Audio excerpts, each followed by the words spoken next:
No comentamos entre nosotros.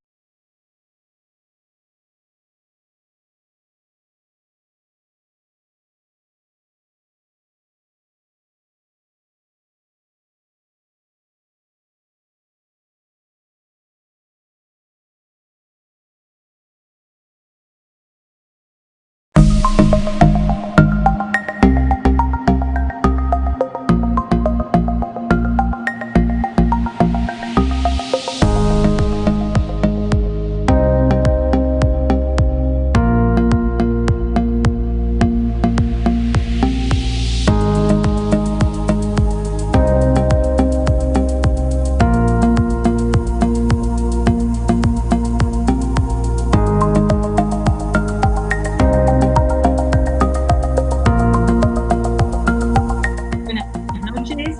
Estamos iniciando en esta etapa otro ciclo de la Sociedad Uruguaya para el Estudio de la Obesidad, en el cual nos hemos centrado en un tema que nos pareció muy importante, que es el peso de la cronicidad en la persona con obesidad.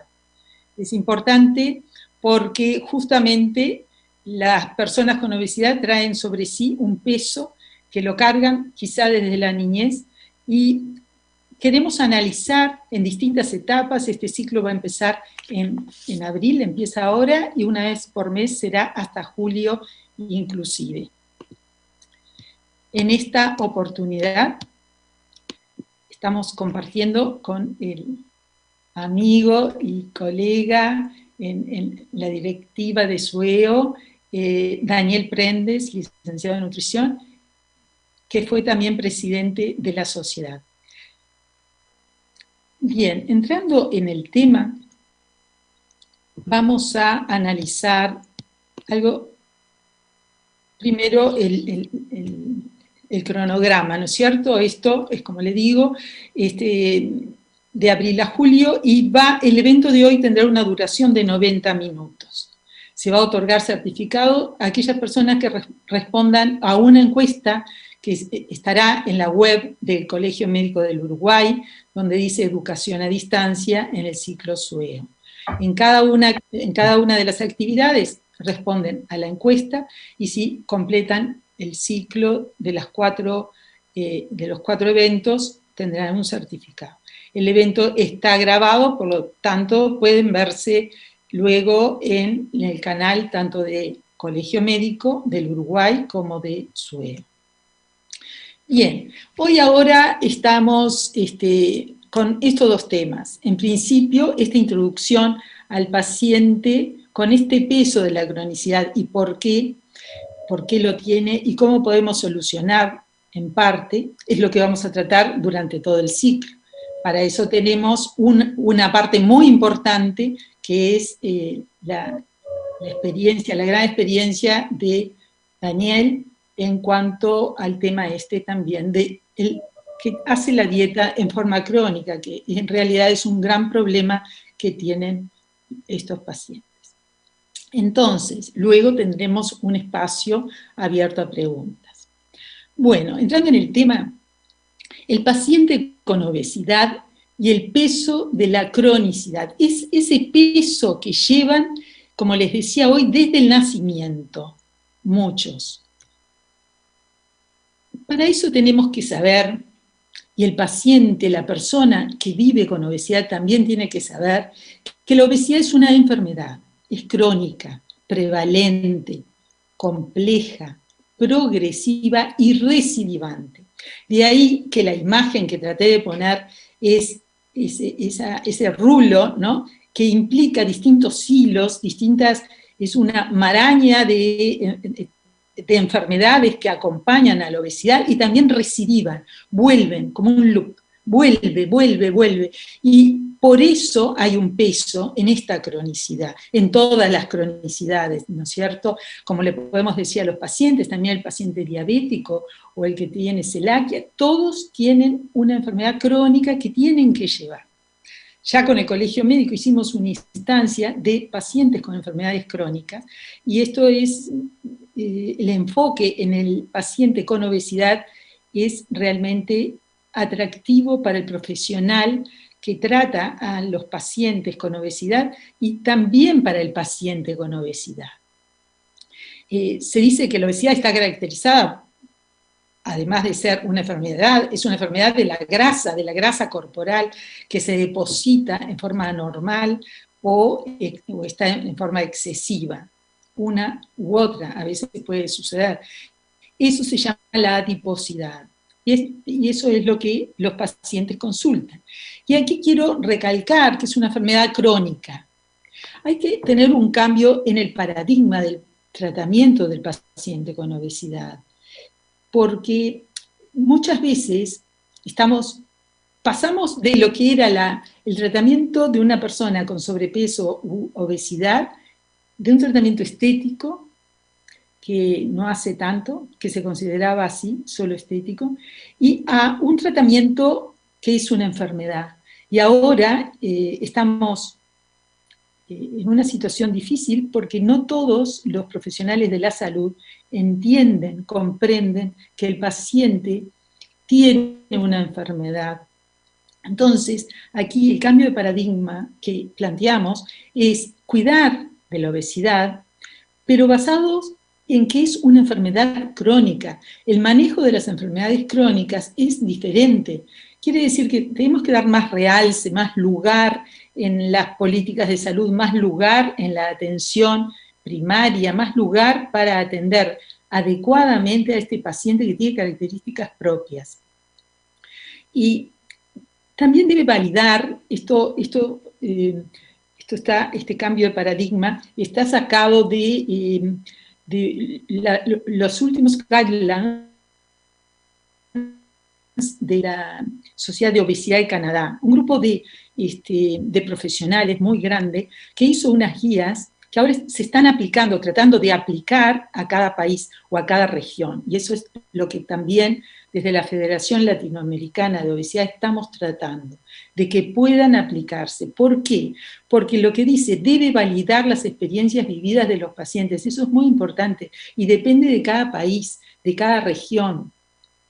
Porque tenemos que ir más allá, como dice ahí, de los enfoques simplistas, que es lo que uno escucha en la consulta, que le dicen a los pacientes: coma menos, muévase más y va a ver que ya está.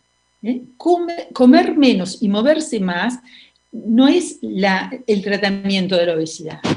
O más aún, le dicen: a ver, no cene y ya va a ver cómo baja unos kilos. Estamos tratando a un paciente que tiene una enfermedad. Quiere decir que no podemos desconocer cuál es el método, cuál es la forma.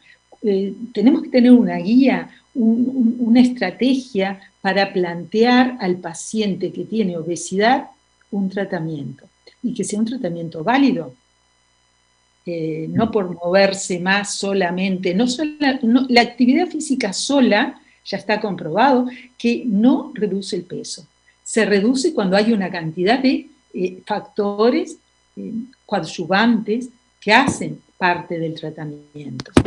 Por eso, abordar las causas es fundamental para el tratamiento de la obesidad.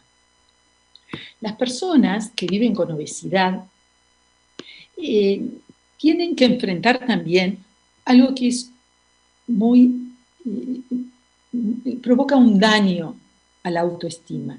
Enfrentan un sesgo y existe ese estigma que lesiona a la persona desde la infancia. Esto es lo que van cargando. Esto es parte del peso de la cronicidad. Y esto también, porque lleva a la depresión, a la falta de autoestima, a otras patologías, al sedentarismo, como vamos a ver en otra de las actividades científicas de este ciclo, contribuye al aumento de la mortalidad de los pacientes, independientemente del peso o del índice de la masa corporal. De esta forma, tenemos que estar dispuestos los profesionales de la salud y los pacientes y todos los que tratan a las personas que viven con obesidad, estar dispuestos a ampliar la mente, cambiar este paradigma que los culpa a los pacientes porque no cumplen, porque no responden como tienen que ser, porque comen a deshora, pero no se considera que ellos no tienen la culpa. Después lo vamos a ver en el transcurso de esta presentación. Entonces tenemos que hacer avances muy importantes en la epidemiología, en los determinantes de los factores determinantes que llevan al paciente a la obesidad, el por qué, la fisiopatología, evaluar bien al paciente, prevenir y tratar la obesidad adecuadamente, es lo que va a cambiar el foco donde ponemos el tratamiento. Porque lo que importa no es solamente la pérdida de peso. Y eso es muy importante. Los pacientes lo primero que vienen y dicen, bajé o no bajé. Y es importante decirles, no me importa. En realidad sí me importa, pero lo más importante es que tenga resultados en su propia vida, en su salud, y que vaya integrando las pautas de mejoría de hábitos de vida. También las personas que viven con obesidad deben tener un acceso global, un acceso libre a todas las terapias, a todas las posibilidades de actividad física, a tener tratamiento psicológico, a la farmacoterapia, a la cirugía. Esto, bueno, son ítems muy importantes, globales, de políticas de la salud, pasa en todo el mundo, por eso están determinadas en estas guías. Y siempre con la misma imagen. ¿Por qué? Porque esto es una enfermedad crónica, que recidiva. Si nosotros no enseñamos que recidiva y es crónica, pasa lo que nos dicen los pacientes. Y es muy importante escuchar a los pacientes. ¿Y qué nos dicen? Importa la voz del paciente. Vamos a escuchar. Esto es realidad. Esto nos han contado los pacientes lo que dicen aquí. ¿Toda la vida tengo que comer lo que dice la planilla? ¿O es temporario hasta obtener el peso? Es cierto, conocemos que muchos es para tener que le entre el pantalón, o que le entre el traje, o que le entre el vestido para el cumpleaños de 15 de la hija. Es profundo las palabras estas que he recogido. No quiero estar pegada a un pedazo de papel. Falta lo rico. Esto es porque nosotros no se lo planteamos como rico. No tiene por qué ser feo lo sano. Empiezo cumpliendo bien, después me aburro. En mi casa el postre siempre fue importante. No, aquí hay que ir sacando, ¿no?, nota de lo que necesita. ¿Qué necesita el paciente? ¿Hay una luz al fondo del túnel? Al fondo de este camino tan largo. ¿Hay una luz? Necesito que me expliquen. En la cabeza se tiene lo prohibido. Bueno, los que somos profesionales de la salud en la obesidad, sabemos, los que están escuchando están dando respuesta a todas estas cuestiones. Estamos dando respuesta. Pero lo importante es que esa respuesta se la demos al paciente. En la cabeza se tiene lo prohibido. Bueno, ¿por qué? Hay que explicarlo. No podés estar luchando siempre con lo mismo, tiene que tener un final. Ese es el peso de la cronicidad, el peso de una enfermedad que es crónica y que el final también depende de los controles, así como un diabético, así como una persona que tiene cáncer o otra enfermedad, un autoinmune. Siempre tiene un final, si lo mantiene, tiene un final bueno, pero es un final. Me gusta premiarme con algo rico. Uno puede sacrificarse para obtener un título, pero aquí, ¿cuándo llegás al final? Ya son preguntas que son muy importantes. Entonces, ¿qué tiene el paciente? El paciente, ¿qué necesita? Tiene que tener un tiempo mayor en cada consulta y una frecuencia mayor por consulta. Todos los pacientes, no solamente los que son particulares, todos tienen que tener, porque forma parte del escuchar, del oírlo. Los pacientes necesitan recibir información. Vieron que las cuestiones que ellos plantean es eso. No saben. ¿Por qué tengo esto? ¿Por qué? ¿Tiene un final? Bueno, si la tenemos que dar. Bueno, pero en este caso estamos hablando del paciente. Necesita recibir información, necesita saber que tiene una enfermedad. Si a mí me dicen, tengo tal enfermedad, me tengo que cuidar, o acaso estoy esperando a hacer un clic. ¿Vieron? Los pacientes que viven con obesidad a veces dicen, no vengo porque no he hecho el clic. ¿Qué clic? ¿Hay que hacer un clic para tratarse por hipertensión? ¿Hay que hacer un clic para tratarse cuando una persona tiene diagnosticado un cáncer? ¿Hay que hacer un clic para tratarse un diabético? No, hay que tratarse, hay que controlarse, hay que volver a controlarse, hay que hacer el tratamiento y falló y vuelve a hacerlo. ¿Hasta cuándo? Y tiene una enfermedad.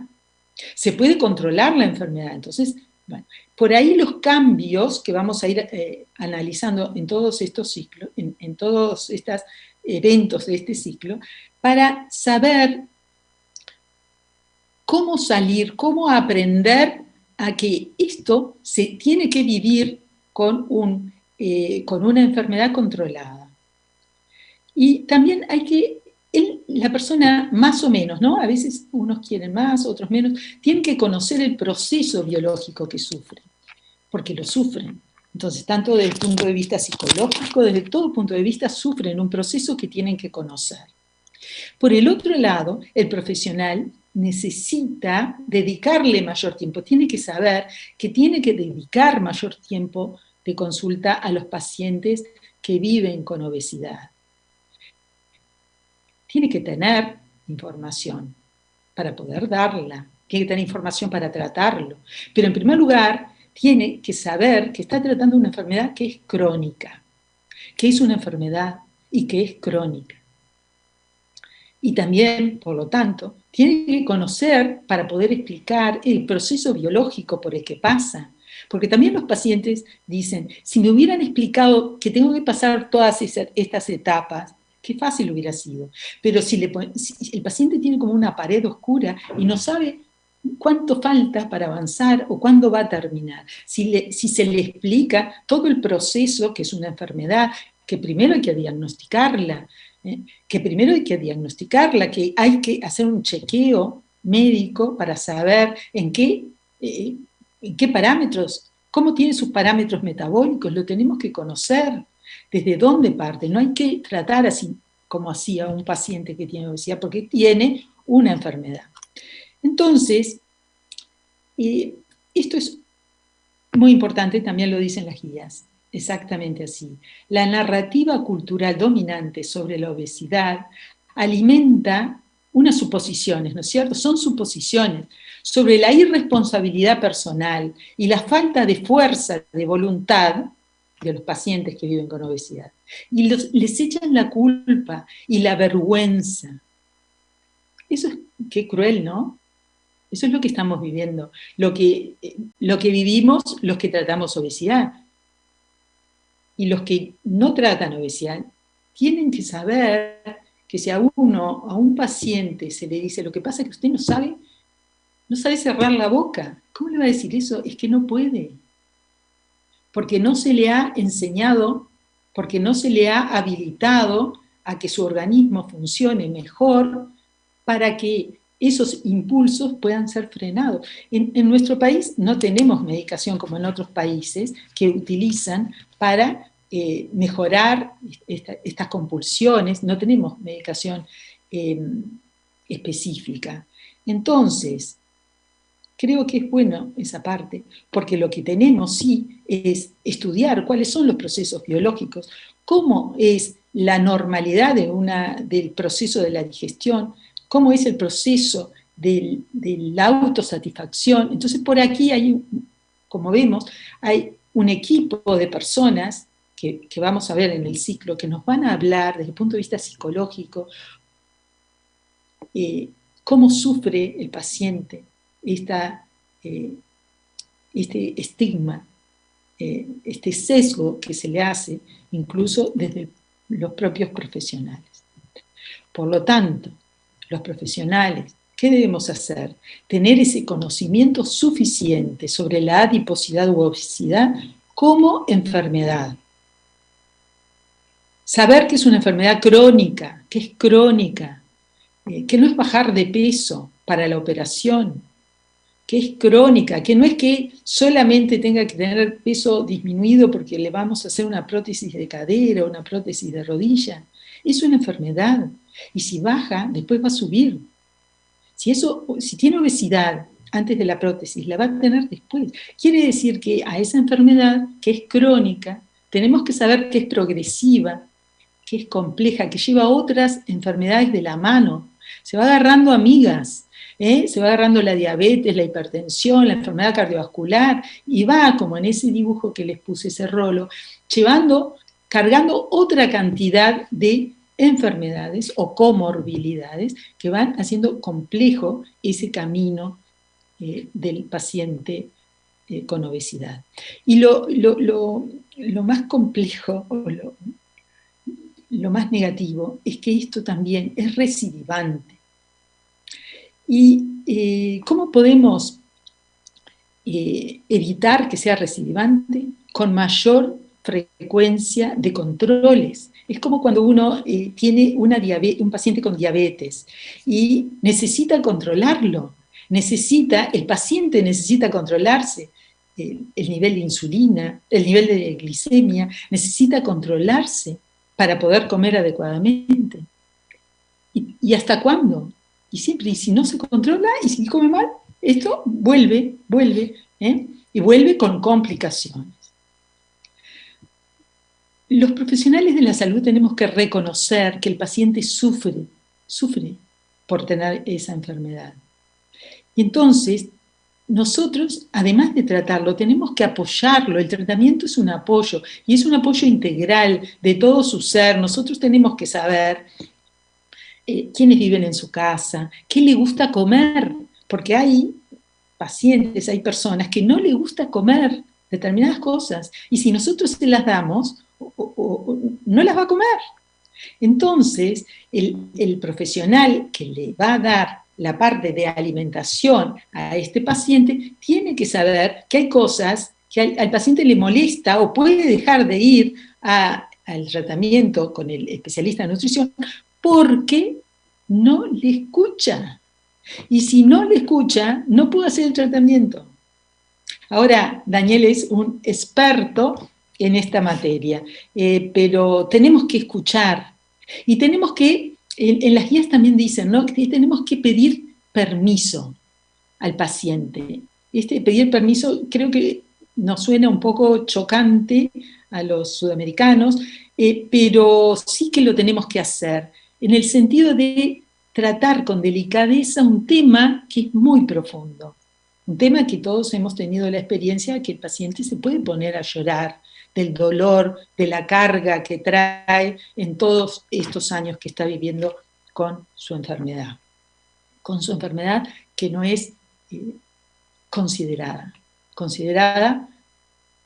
desde el que le toma la presión, que el manguito no es para personas con obesidad, entonces es un mango fino que no le da la vuelta. Y desde la persona que le dice, hay escalera, usted que está tan gordita, ¿por qué no usa la escalera? Esos son desprecios que se le hacen a las personas que viven con una enfermedad. A que no se le hace ese desprecio a otra persona que tiene un cáncer, se le cayó el pelo, tiene cáncer. No, se le trata bien. Bueno, por acá va el asunto, ¿no? Por acá va el tema que quería plantear, que no es un paciente crónico que por ser crónico no hay que desvalorizar el esfuerzo que hace y no hay que abandonar. Entonces, la obesidad debe definirse por la salud de una persona, no solo por el peso. Muchas veces tomamos como índice masa corporal o medida de cintura, eso es, pero no es solo eso. Se aconseja, entonces, que los profesionales vayan más allá de simplemente dieta y ejercicio. Es más que eso. tienen que centrarse en las causas. ¿Por qué aumentó el peso? Y adoptar esto que decían, ¿no? Un enfoque, focalizarnos en toda la persona, en la integralidad. Y sobre todo, no sesgar, no sesgar a las personas porque son diferentes, y estar advertidos, como dice la guía, ¿no? Del estigma relacionado con este tema. Y mucho más, tenemos que ver esta voz, la tenemos que escuchar desde la infancia, y también tenemos que considerar que el peso de la cronicidad, que es el tema del ciclo, se previene cuando se detecta tempranamente. Es una obligación profesional que no podemos dejar de practicar. Es una seria obligación profesional prevenir la detección temprana, prevenir la pandemia, es prevenir los factores de riesgo que inducen a la evolución, al desarrollo de un exceso de peso. Esto es complejo, pero esto va desde la mujer que se embaraza, desde el control con el ginecólogo, desde el control con un licenciado en nutrición, mientras tiene el embarazo, porque durante el embarazo está la programación metabólica de lo que va a ser ese niño. Potencialmente, ya lo sabemos, potencialmente puede tener exceso de peso en la niñez, en la pubertad, adolescencia, madurez, puede tener hipertensión, enfermedades cardiovasculares, se sabe eso. ¿Y por qué no se previene? Entonces habría que tener un cambio de paradigma, que esto es como un resumen de lo que vengo diciendo. Que no lo dicen las guías, lo digo yo. Tener respeto a las personas que viven con obesidad. No le decimos, no digamos más, mirá, ya va tu gordito o tu paciente gordito. No, porque no hablamos así si el paciente tiene cáncer.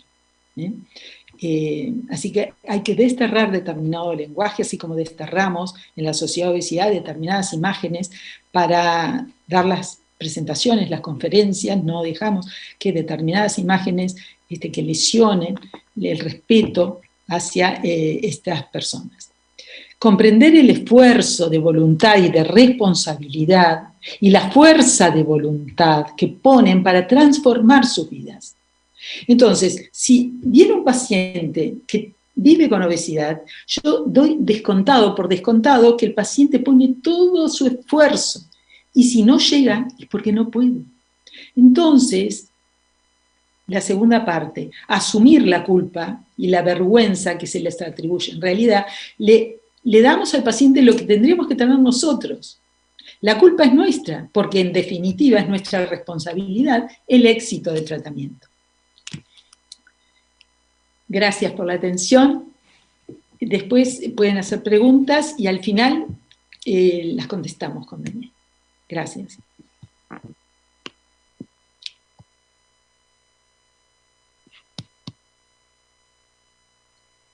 ¿Estás muteado, Daniel? El micrófono.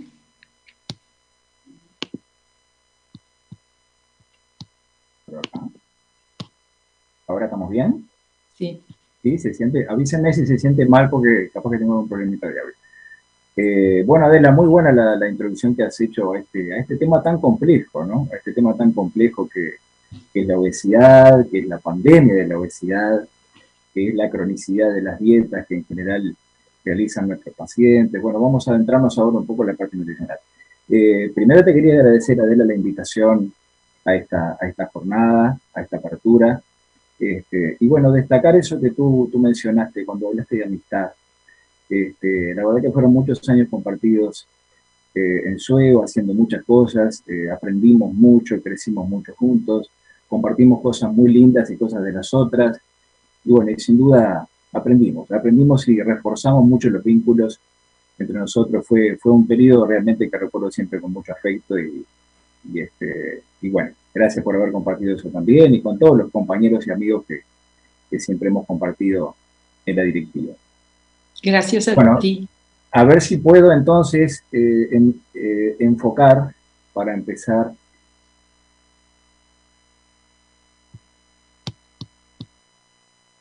¿Ahí estamos bien? Sí, perfecto.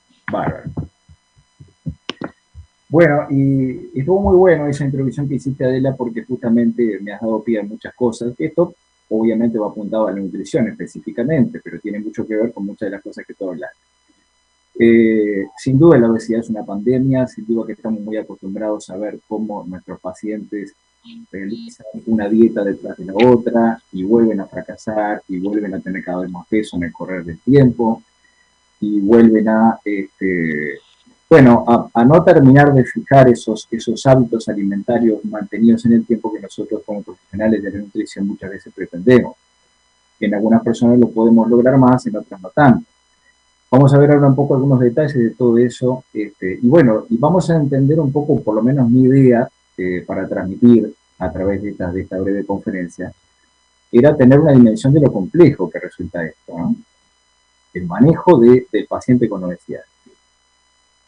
Vamos a hablar de algunas dietas, no vamos a adentrarnos muy en profundidad en ello porque no es la temática central, pero sí un poco para mostrarles algunas dietas de moda que son muy usadas ahora, muy practicadas por las personas, que a veces se transmiten por amistades o por un vecino o por internet. Vamos a ver algunas cosas de esas, me parece interesante ver de qué tipos de dietas también hablamos cuando hablamos de esas dietas que las personas hacen una detrás de la otra, ¿no? Hay unas dietas que son un poco más ancestrales, digamos, más clásicas, y hay otras que son más nuevas y muchas veces les llamamos dietas de moda. Quería empezar haciendo una pequeña reseña.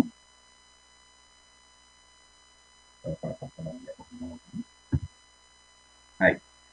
De lo que significa la obesidad en el mundo, el aumento de la prevalencia de obesidad mundial. Justo ahora estamos en una pandemia muy grave. Bueno, esto de la obesidad también es una pandemia, hace tiempo que es una pandemia. Fíjense ustedes ahí, las zonas más rojas son las zonas que tienen mayor porcentaje de, en este caso de adultos, ¿verdad? Mayor porcentaje de adultos por encima de índice de masa corporal 25, o sea, con sobrepeso o con obesidad. Esto sin duda ha ido en aumento en el correr de los años y lamentablemente yo estimo, como así yo como otros profesionales dedicados al tema, que va a seguir en aumento, ¿verdad? Esto de la pandemia ha sido bastante complicado para todos, fomentó mucho más el sedentarismo, fomentó mucho más lo que son, bueno, sí es cierto que tuvimos más tiempo para estar en casa, pero bueno, es un tema aparte si tomamos las mejores opciones a la hora de comer o no. Pero sí más sedentarismo sin duda y mucho más estrés, que tanto tiene que ver, mucho más estrés, mucho más angustia, muchos más factores que después lo vamos a mencionar, porque me parece fundamental, muchos más factores que tienen que ver con lo psicoemocional. Muchas veces son uno de los ejes más importantes que llevan a la sobrealimentación. Entonces, por un tema de compensación, después lo vamos a ver. Pero me parece muy interesante esto. De manera que sí se espera que siga en aumento la obesidad. Tenemos que seguir tratando de planificar estrategias para que esto no suceda, los profesionales que nos dedicamos a este tema, y seguir fomentando, bueno, y haciendo las cosas lo mejor posible para frenar esta pandemia.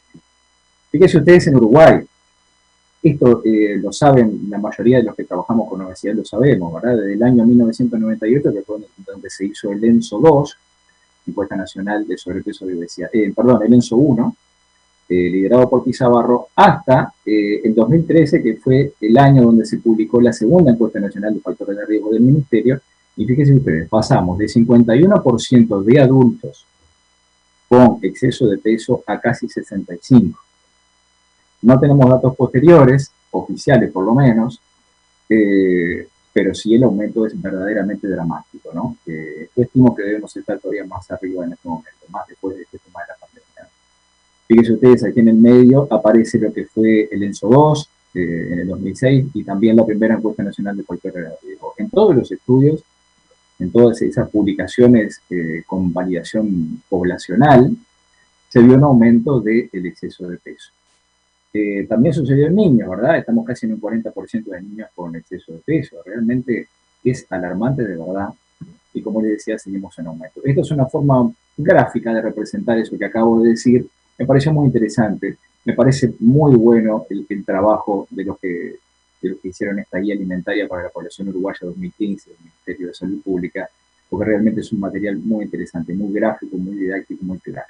Esto es allí. Fíjense ustedes allí para graficar de manera más visual, de cada 10 adultos, 7 tienen exceso de peso, sumado obesidad y sobrepeso. De cada 10 jóvenes entre 15 y 24 años, 4 tienen sobrepeso, y de cada adolescente, ahora entre 13 y 15 años, de cada 10 adolescentes, 3 tienen exceso de peso. De manera que esto ha venido un aumento también en las edades más tempranas. Y bueno, hemos conocido en este correr de todos estos años de experiencia de trabajar con obesidad y con exceso de peso, hemos conocido muchos tipos de programas de alimentación en pos de solucionar esta pandemia. Ahora acá hay 2 puntos interesantes que me parece destacar. Una cosa es cómo lo vemos los profesionales en este tema, que estudiamos el tema, que vemos el aval que existe o el respaldo científico que existe detrás de una dieta. Y otra cosa es cómo lo ven los pacientes, ¿verdad? Las personas a la hora de hacer una dieta. Que van en busca de lo mágico, que también están un poco cansados de los fracasos, de pasar de una dieta a la otra, y de no obtener resultados y cada vez tener más sobrepeso. Y esa avidez por lo mágico, ¿verdad? Por buscar lo mágico. Muchos de los que trabajamos en consulta en clínica estamos acostumbrados a esto. Cuando nosotros le hablamos a nuestros pacientes que vienen con ciertas expectativas, le hablamos de cambios de hábitos a largo plazo, mantenidos en el tiempo, le hablamos con la estrategia que cada uno puede utilizar, ¿verdad? Pero notamos que muchos pacientes incluso hasta le enoja, le resulta fastidioso esos términos, como que uno le va a hablar de lo que ellos ya saben. Pero eso yo ya sé, dicen, ¿no? Yo ya lo sé, lo de siempre a mí ya está, no me sirve. Yo quiero esta dieta que me presentó el vecino, que me mostró y que salió en tal revista, que se adelgazan 10 kilos en una semana, y que es mágica, y que con esto seguramente ahí empieza la parte motivacional y la ilusión de que con ese tipo de dietas muchas veces van a solucionar el problema de la dieta. Y en la realidad final es que cada vez peor, ¿verdad? Porque si hay dietas avaladas, dietas estudiadas, dietas que tienen un respaldo de expertos del mundo, y otras dietas que realmente son dietas que sí dan un cierto resultado al inicio, pero que sabemos que a la larga va a ser bastante peor el resultado. Y cada vez vamos a estar metidos peor en ese pozo que nos lleva sin duda a estar cada vez en peores condiciones. Vamos, como les decía, a hablar un poquito de algunas dietas clásicas. Yo ahí menciono algunas, simplemente, algunas, como les decía, son más históricas, ¿no? Tienen más trayectoria, la dieta de la zona de Atkins con todas sus variantes, que muchos de ustedes ya deben conocer, las dietas de muy bajas calorías. La dieta circadiana, que nos ha aportado cosas interesantes desde mi punto de vista, para poder utilizarlo con nuestros pacientes. Ahora vamos a ver algunos detalles de lo que imparte esta dieta. La dieta Dukan, bueno, muchas dietas que están basadas en lo que es la cetogénesis, y después muchas dietas que también, algunas las ven allí, que tienen que ver con cambios de hábitos más estables, como pasa con la dieta mediterránea, con la dieta vegana, con la dieta vegetariana, que después vamos a ver un poco algunas pequeñas reseñas. Y bueno, y el famoso ayuno intermitente, que lo traje a colación porque me parece que es, no sé, me parece a mí, capaz que si ustedes conocen alguna otra dieta más de moda, cuéntenme, pero me parece que es la dieta de moda, y es la dieta que realmente prácticamente ahora están tratando de llevar a la práctica todos, ¿no? Los que han puesto la ilusión allí. Vamos a ver un poquito de eso, no tan en profundidad, pero por lo menos para que tengamos una idea de qué hablar.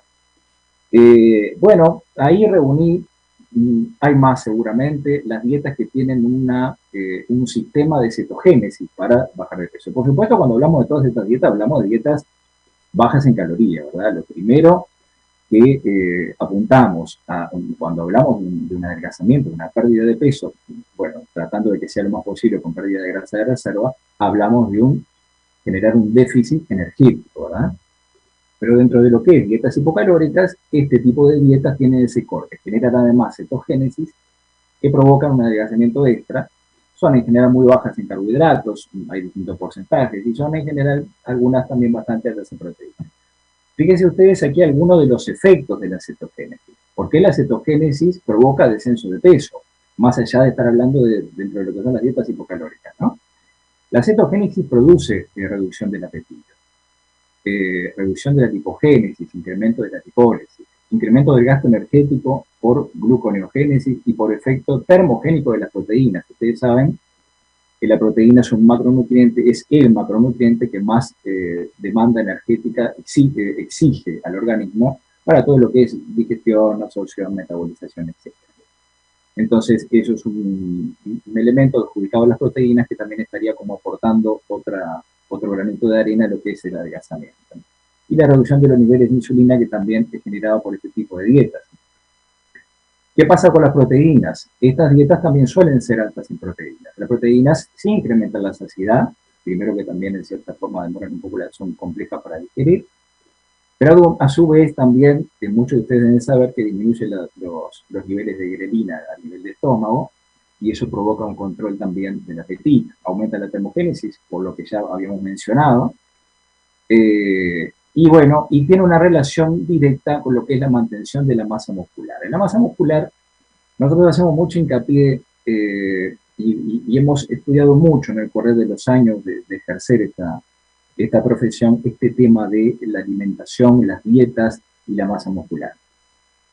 Debemos, en todos los casos, tratar de cuidar la masa muscular. Ustedes saben que el músculo es un tejido biológicamente activo, es un tejido que solo por estar gasta energía y aporta un porcentaje interesante de gasto a lo que es la tasa metabólica basal, ¿verdad? Entonces, tenemos que evitar por todos los medios aquellas dietas que provocan una pérdida importante de la masa muscular, porque después va a ser muy difícil mantener el peso de ese paciente en el correr del tiempo. Porque cada vez va a tener menos gasto metabólico basal y bueno, y si a su vez no tiene actividad física va a ser cada vez peor. Entonces, es un aspecto de cuidar la masa muscular y evidentemente la proteína, un buen manejo de las proteínas en la dieta, genera un cuidado mayor de lo que es la masa muscular. La dieta de Atkins, simplemente algunas reseñas, es una publicación bastante nueva, pero que ha hecho una revisión de muchos metaanálisis. La dieta de Atkins, como tantas otras dietas, provoca un descenso interesante inicial. En general, a los 6 meses, la mayoría de estas dietas tienen un buen resultado, pero no a largo plazo, ¿verdad? Vamos a ver después qué pasa a más largo plazo que un año, pero en general ya ven que ustedes, ya cuando avanzamos los 6 meses y pasamos al año, ya hay un descenso de peso mucho menor, una cierta recuperación del peso. También con la dieta de la zona ocurre algo medio similar. Inicial descenso de peso interesante, y después un achatamiento del descenso, de la curva de descenso. ¿Qué pasa con el ayuno intermitente? ¿Y por qué lo puse aquí, esta dieta tan de moda que les mencionaba? Porque también es una dieta que maneja cetogénesis, pero maneja cetogénesis en cortos plazos, en cortos periodos. ¿Por qué? Porque los ayunos son intermitentes, son ayunos de repente de 12 horas, es muy clásico hacer el ayuno intermitente, esa dieta que hay distintos periodos de ayuno, ¿verdad? Hay ayunos más largos, 16 horas, pero la dieta se basa en intercalar lo que son ayunos que provocan la cetogénesis, seguidos de una ingesta normal, o sea, concentrar, mejor dicho, los alimentos para cubrir el requerimiento de la alimentación diaria en un periodo corto de horas y después dejar otro periodo para largas horas de ayuno. ¿Qué se viene estudiando de esta dieta? Yo considero, siempre he sido muy cuidadoso cuando uno habla de ciertos conceptos, porque no podemos ser tan categóricos si no tenemos el suficiente aval todavía y si todavía faltan estudios como para terminar de confirmar alguna tendencia. Parece ser una dieta interesante, provoca cierto descenso de peso interesante, que después lo vamos a ver, pero parece ser muy interesante a nivel salud. Parece que hay ciertos estudios que marcan como una tendencia a, por ejemplo, que este tipo de dieta genera una renovación celular importante por la famosa autofagia, ¿verdad? Que genera hasta incluso un retraso del envejecimiento interesante. Bueno, disminución de la insulina, aumento de la sensibilidad a la insulina, restablecimiento en cierto porcentaje de la función de célula beta, disminución del estrés oxidativo, etcétera, etcétera. Parecería que tuviera ciertos efectos sobre la salud. Yo recuerdo, aparte uno que ya está veterano en este asunto, además de edad, veterano en el ejercer esta profesión, y bueno, y un poquito de experiencia hemos recopilado en estos años. yo me pongo a pensar, ¿no? Cómo cambian un poco las cosas. Y uno tiene que tener la mente abierta siempre, ¿no? Pero hace unos años a los nutricionistas nos planteaban una dieta con ayuno intermitente y seguramente, bueno, nos iban a conocer en nuestra forma de, digamos, de enojo, de irritación, porque no nos gustaba nada hablar de ayunos, hablar de saltear de ayunos, hablar de largos periodos de ayuno. Bueno, hoy parece que, bueno, aparecen ciertos trabajos y ciertos estudios que están confirmando cosas interesantes, pero como yo les digo, necesitamos más confirmación para este tipo de cosas y a veces cuidado, y ya de paso menciono esto también por un tema de experiencia, tenemos que ser muy cuidadosos a la hora de impartir ciertos conceptos a nuestros pacientes. Fundamentalmente cuando nosotros somos muy categóricos con los conceptos. Sé que eso va un poco a veces en la personalidad, en el perfil de cada profesional, pero tenemos que tener mucho cuidado. Las personas que no manejan esta temática no tienen la dimensión que nosotros les damos de repente como profesionales en esto. Si nosotros somos muy categóricos con algo, seguramente yo creo que la nutrición y todo lo que tiene que ver con lo biológico hay que dejar un poco un paréntesis. No estamos hablando de matemáticas, como siempre digo, estamos hablando de reacciones biológicas y de organismos biológicos. Entonces, se necesita un tiempo como para terminar de confirmar algunas cosas. Nos gusta mucho cuando sale una novedad, salir a impartirla como esto es nuevo, y bueno, vean que esto realmente es nuevo, y los pacientes vienen y también hay difusión entre ellos mismos, mirá que esto es nuevo, vamos a probarlo. Pero ojo, si la confirmación llega a través de un estudio o dos que recién se terminaron de hacer o de publicar, bueno, hay que esperar y hay que ver confirmación de ciertas tendencias. Ahora, mientras tanto, será una tendencia y no una confirmación. Tenemos que tener mucho cuidado con eso.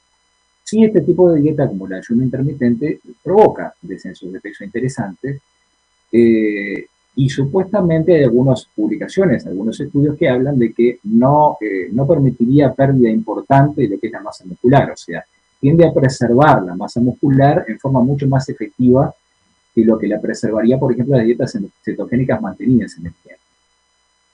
Esto es un poco por la intermitencia, ¿verdad? Entonces, sí ayunos que generan esos beneficios supuestos en salud, pérdida de peso, pero no llega a, como después se acompaña de un restablecimiento de la alimentación, no llega a generar una pérdida de masa muscular tan importante. Y otra cosa interesante, antes de pasar a otra diapo de esto, que recordemos, de podemos hablar un poco más en detalle de esto, que una vez que nosotros sometemos al organismo a un déficit calórico, a un déficit de energía en general, el organismo se va a defender, va a desencadenar esos mecanismos compensatorios que van a tender a frenar el descenso de peso.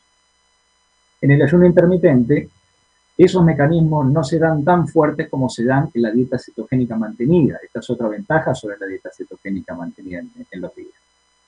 Entonces, no permite que el organismo desencadene, o sea, se oponga a lo que es el descenso de peso. O se oponen en forma más gradual, ¿verdad? Otras dietas, como mencioné, dieta circadiana, dieta paleolítica. Bueno, la paleolítica también se ha puesto de moda, no ha sido tan difundida, pero apunta un poco a la selección de grupos de alimentos en base a la alimentación de nuestros ancestros, les podemos saber algún detalle. La dieta circadiana, que es una dieta que apunta un poco a cómo se distribuyen los alimentos en el correr del día. Esta dieta yo la estudié en profundidad porque tuve una vez que dar una conferencia de esto y me pareció interesante algunas de las cosas que imparte. Por ejemplo, imparte, entre otras cosas, la disminución de la ingesta calórica hacia la noche, lo cual me parece interesante porque eso acompaña lo que es el gasto energético del organismo y a su vez acompaña también lo que es la ayuda en cuanto a estimular la secreción de algunas sustancias, hormonas o no, o desestimularla de acuerdo a los nutrientes que consumamos. Esto de acuerdo a la hora del día que estemos hablando, ajustada a lo que es al reloj biológico circadiano, podrían cooperar también a combatir lo que es el exceso de peso. Tiene algunos puntos realmente interesantes que yo lo he venido aplicando. Ya les digo, más que nada lo que es la disminución del consumo calórico hacia la noche, ¿no? Y esto es la dieta paleolítica, ¿no?, que está muy basada en carnes magras, pescados, vegetales, frutas, frutos secos, semillas, raíces. Eso es un poco lo que es acercarse a la dieta de nuestros ancestros, como les decía, que ha tenido algún impacto en cuanto al descenso de peso. Allí ven Esto simplemente hay muchos estudios más, ¿no?, que analizan los distintos tipos de dietas. Simplemente les quise traer algunos para que tengan un poco la dimensión. Pero seguimos hablando de más o menos de los mismos lineamientos, ¿verdad? Un descenso de peso inicial a corto plazo interesante y que después muchas veces se va achatando en la medida que avanza el tiempo. Las dietas con modificaciones de hábito de base, que a nosotros los nutricionistas nos gustan mucho trabajarlas porque realmente son dietas que cubren los requerimientos diarios de nutrientes, que imparten realmente esos hábitos que se fijan en las personas, ¿verdad? Que realmente dan ese concepto de que son hábitos para siempre, con el más o menos lógico de, bueno, de algunos alimentos que a veces se suman, pero lo eventual, ¿verdad? No lo habitual. En lo habitual son dietas que sí imparten hábitos saludables. La dieta vegetariana y vegana, que sabemos que sí está restringida en algunos alimentos en particular, pero bien cuidada, bien organizada, bien armada por un profesional en este tema, se puede convertir en una dieta realmente muy saludable también. Y estas dietas, tanto la vegana como la vegetariana, sí provocan descenso de pesos iniciales interesantes por los cambios de hábitos, como les decía, pero sí, lo que sucede es que después, avanzado el tiempo, permite que los mecanismos compensatorios del organismo tomen más fuerza, ¿verdad? Como no estamos hablando de generar cetogénesis, y en general estamos hablando de cambio de hábitos graduales, por más que la hagamos hipocalórica, también permite, no es tan efectiva en el tiempo para descenso de peso. Sí, bueno, tiene todos los beneficios de salud que seguramente ustedes ya conocen la mayoría, por distintas razones, ¿verdad? Por incluir alimentos de muy buena calidad, pero apuntadas al descenso de peso tampoco son las más efectivas, ¿verdad? Pero sí, a mí me gusta guiarme mucho por los consensos y las guías, más allá de que leemos muchos trabajos que no tienen que ver con esto, pero sí aquí, cuando vemos siempre una guía, es donde yo siempre digo, los expertos se reúnen para poder evaluar qué es lo que está a disposición en cuanto a publicaciones hasta el momento y lanzar así un lineamiento de manejo. Esto ocurre con todas las guías, ¿verdad?, de cualquier especialización. Pero sí, aquí es donde se hace un parate para decir, bueno, lo que aparece en una guía cobra como más fuerza en ese sentido. La guía Fernand Sido, publicada en el 2011, una guía española basada en la población española, nos ha arrojado interesantes lineamientos para el manejo de la obesidad. Ellos nos dicen, en aquel momento nos decían, las dietas vegetarianas están asociadas en adultos sanos con menores índices de masa corporal en general. Y el consumo de dieta vegetariana podría conducir a una menor ganancia de peso en adultos sanos con el tiempo. Esto también es interesante, porque ustedes saben que avanzada la edad, también empieza la posibilidad de un acúmulo de grasa de reserva mayor, y bueno, y estas dietas, por basarse en hábitos alimentarios saludables, un poco la frenan, ¿verdad? La dieta mediterránea, que es otra dieta de cambio de hábitos, de acuerdo a varias publicaciones, nos ha mostrado que muchas veces a largo plazo provoca un descenso de peso muy similar a dietas más restringidas en otros nutrientes y más, digamos, más carentes de nutrientes de base como para cubrir las necesidades. Entonces es una dieta que también cambia hábitos mantenidos en el tiempo, que establece nuevos hábitos, muy saludables por cierto, ustedes conocen la mayoría en lo que se basa en la dieta mediterránea, y permite controlar el peso en el correr del tiempo.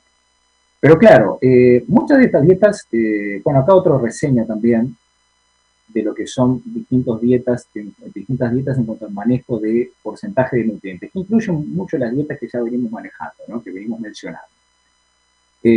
Como verán, este tipo de dietas en particular generan un descenso de peso y una buena respuesta inicial que después se empieza a desdibujar y se empieza a no dar mejor resultado que otras dietas que tienen que ver con cambios de hábitos de base, fundamentalmente a partir de los 2 años, ¿verdad? Y son dietas que además no es menor, y tenemos que considerarlo, son dietas que provocan un grado de adherencia menor. ¿Qué pasa? Es muy difícil de sostener una dieta cetogénica, es muy difícil de sostener una dieta que tiene una selección de alimentos tan restringida y que hay tantos alimentos prohibidos y una dieta tan baja de calorías. Bueno, no estamos preparados los seres humanos para, ni biológicamente ni psicológicamente, como para mantener en el tiempo ciertos tipos de dieta.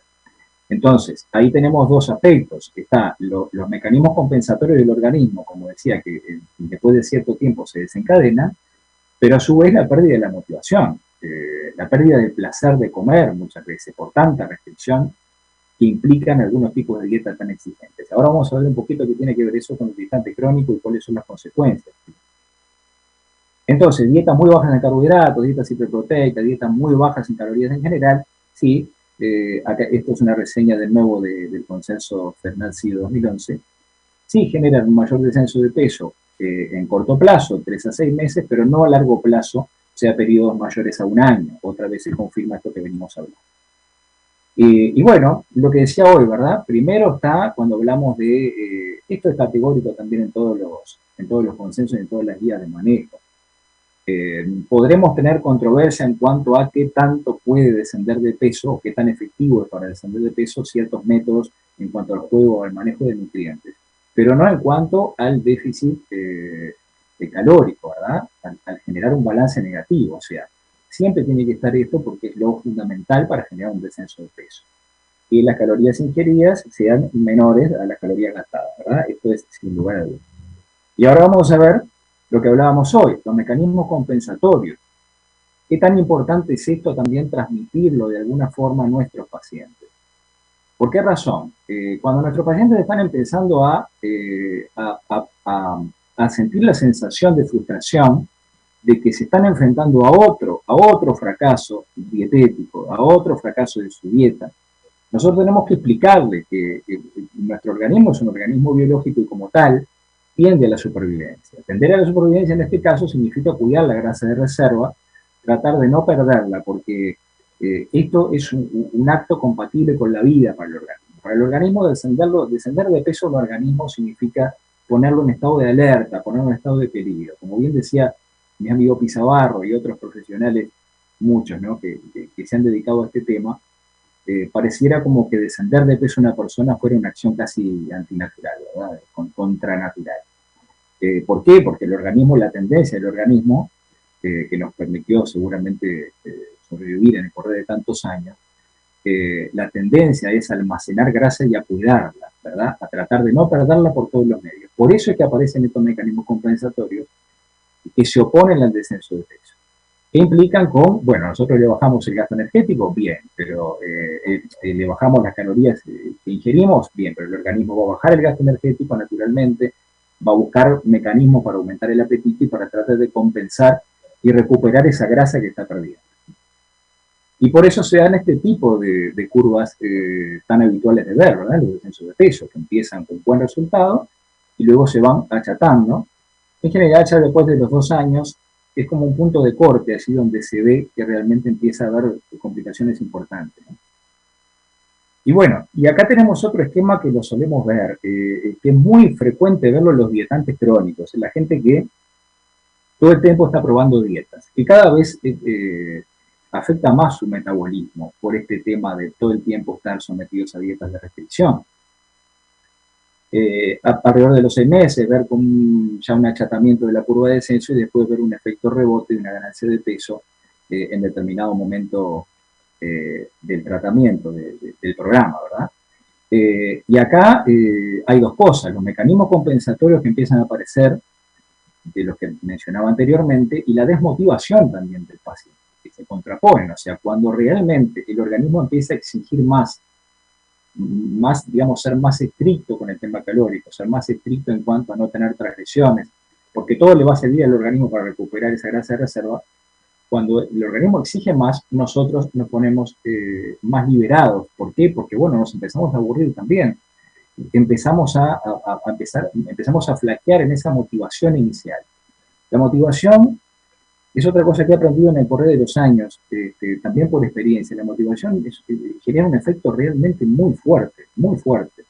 Genera una neutralización casi psicológica del apetito, que es, lo vemos habitualmente. El paciente que viene motivado para hacer una dieta es capaz de hacer cualquier cosa que le digan. Por supuesto, estamos hablando a distintas personas, ¿no? Hay que ver bien quién tenemos enfrente, pero muchas de las personas que a veces vienen a consultar, la motivación es medular para lograr hacer cualquier tipo de esfuerzo con tal de descender de peso.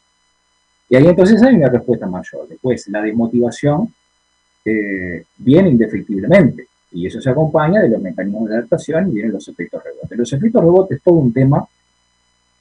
Ahora vamos a ver algún detalle en esto de los desgastantes crónicos. ¿Qué nos dice? Este es un nuevo consenso que lo vi hace pocos días también. Este es de SIDA, de la Sociedad Española para el Manejo de la Obesidad, que fue publicado en 2016. Está interesante, hace una reseña bastante sintética y clara de algunos conceptos que vinieron evaluando los expertos, y bueno, y ellos dicen que no existe unanimidad respecto a la alimentación ideal. Pues si bien muchos sistemas dietéticos muestran provocar descenso de peso considerable a corto plazo, ellos ponen un rango de 3 a 12 meses, que en la mayoría de los casos dichos niveles de descenso no se mantienen en el tiempo como venimos diciendo. O sea que esto es categóricamente también avalado por los consensos y las guías, ¿no? De manera que entonces es muy importante ver por todo esto que venimos manejando a quién tenemos enfrente. Como bien decía Adela, me pareció muy bueno algunas cosas de las que hacía hincapié. Tenemos que seguir considerando a quién tenemos enfrente, es una persona con características psicoemocionales en particular que tenemos que tratar de ir detectando, por supuesto no meternos en la otra profesión que es la psicología, porque no es nuestra especialidad, pero sí nosotros con los años hemos aprendido a identificar ciertos aspectos que nos van a ayudar a un mejor cumplimiento, a tomar un mejor sendero en este tema de establecer buenos hábitos. Y todo esto depende mucho de lo que es el perfil psicológico del paciente. Y ya les decía, mucha gente viene y se decepciona de que nosotros le volvamos a hablar de cambios de hábitos estables y un descenso gradual. Quieren la dieta mágica, que están completamente seguros que les va a solucionar la vida en cuanto al tema obesidad. Y esto es una de las cosas que pasa en los dietantes crónicos, ¿verdad? Habitualmente, no digo en todos, pero sí habitualmente. Pasar de la restricción a la liberación, lo cual es bastante negativo sin lugar a duda.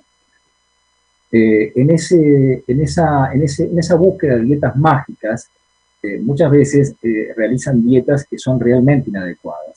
Como les decía, hay dietas que se ponen muy de moda, que ni siquiera están avaladas, simplemente salen en alguna revista, en internet. Hoy por hoy, con las redes sociales es muy peligroso esto. Y lógicamente este tipo de dietas mal hechas, ¿verdad?, provocan un déficit de nutrientes en el correr del tiempo. Piensen ustedes en una persona que de repente todo el tiempo está, su estado normal es estar o en una dieta muy restringida o pasar una liberación total de la dieta o total o entre comillas, que es lo que muchas veces sucede.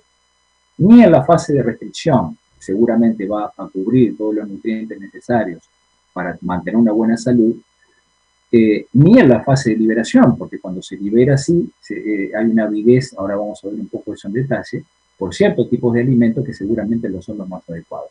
No son los más adecuados no solo porque son hipercalóricos, porque son ricos en grasa y en carbohidratos rápidos, sino porque además son muy pobres en nutrientes.